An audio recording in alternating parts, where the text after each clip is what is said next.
Voltando então, vimos agora duas modalidades de modificação de competência.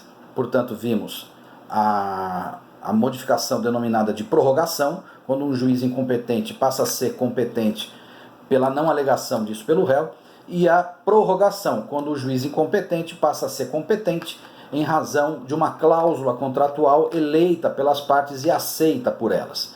Lembramos que nós estamos falando de competência territorial relativa. Uma observação em relação à derrogação.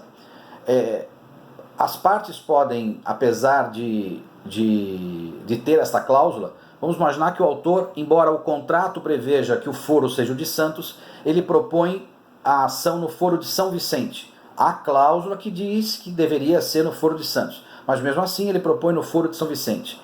Portanto, violando uma cláusula contratual de eleição de foro. Se nesse caso o réu não se manifestar, aquela cláusula eleita ela é derrogada também pela nova escolha feita pelo autor e aceita pelo réu. Vejam, portanto, que a prorrogação pode se dar tanto em relação a uma competência original definida pela lei, quanto uma competência definida pela cláusula contratual. Em todas as hipóteses haverá a chamada prorrogação ou derrogação de competência. E aí nós entramos especificamente no artigo 54, que trata da chamada modificação de competência pela via da conexão.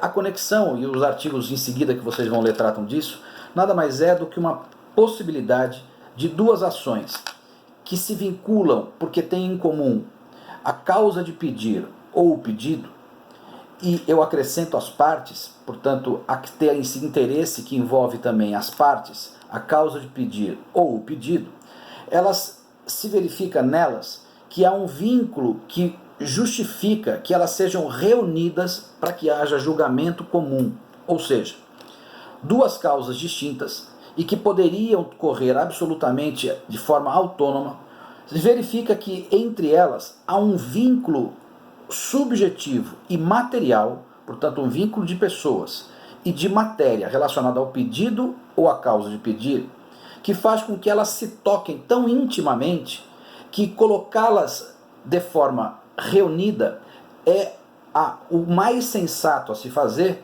porque isso otimiza o conhecimento que o juiz vai ter sobre essas duas causas de pedir, sobre esses dois pedidos, dando a ele maior condição de conhecer todos os elementos da causa e, sobretudo, fazer com que haja um rito único.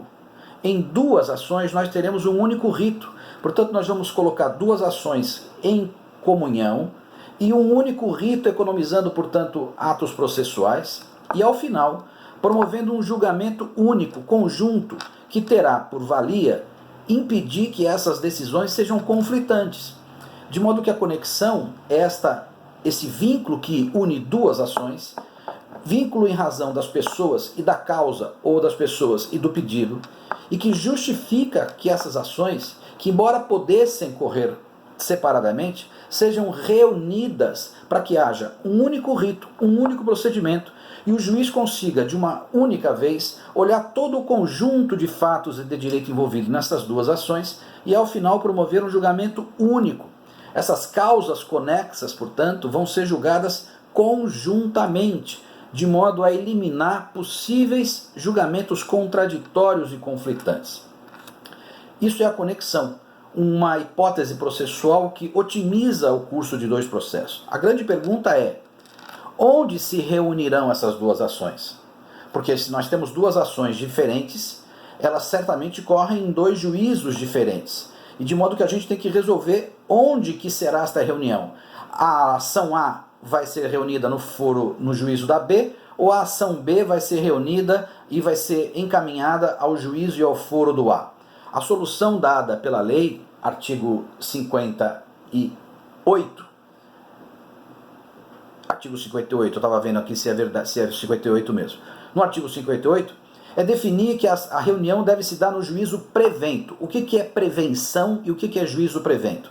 O juízo prevento é aquele que, entre dois, recebeu em primeiro lugar a distribuição de uma causa.